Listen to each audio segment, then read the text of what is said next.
Sa vie privée, Elise Moon ne l'a jamais exposée. Depuis le début de sa carrière il y a près de 30 ans, l'humoriste s'est concentré sur sa carrière sur les planches, d'abord en duo avec Dieudonné puis en solo, préservant notamment sa vie amoureuse de toute médiatisation. Désormais devenu réalisateur des 2 derniers volets de la franchise du Cobu, l'homme de 59 ans a décidé d'ouvrir une petite part de son jardin secret. Pas toujours simple.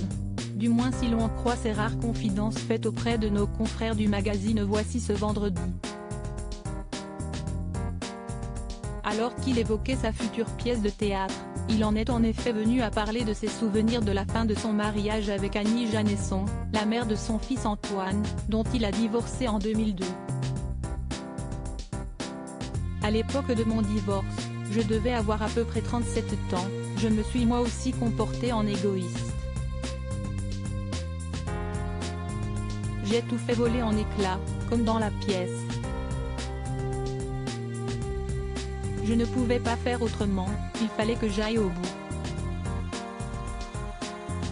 Je crois qu'on a tous été monstrueux à un moment de notre vie, explique-t-il en effet avec honnêteté. Pas question pour lui de nier ses actes ou ses gestes, même si l'humoriste, aujourd'hui célibataire sait parfaitement être romantique. Trop, parfois selon lui. J'ai une belle vie, j'ai un côté très 19e siècle, assez incompatible avec un quotidien terre à terre. Peut-être que mon idéalisme est un peu étouffant. Avoue-t-il sans problème. D'ailleurs, il explique même dans l'interview que son premier roman, Compter jusqu'à toi, est dédié à une femme, à un amour perdu. S'il ne précise pas s'il parle de son ex-femme ou d'une autre romance, il raconte tout de même que la personne en question s'est reconnue.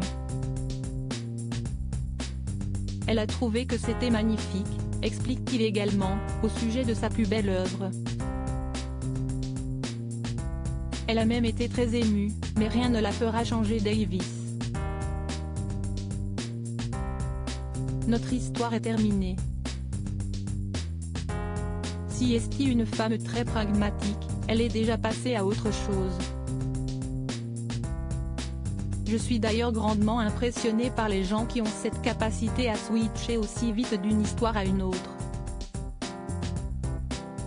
Je trouve ça très violent.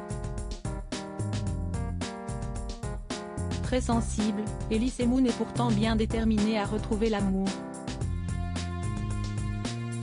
D'ailleurs, il sait ce qu'il veut, décrivant sa future dulcinée comme une femme fine et subtile, il cherche également de véritables qualités morales. L'intelligence est un aphrodisiaque, tandis que la vulgarité et la bêtise me repoussent, argumente-t-il d'ailleurs.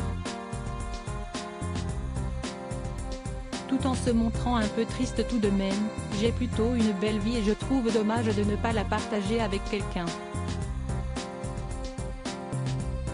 On espère que celle-ci arrivera vite.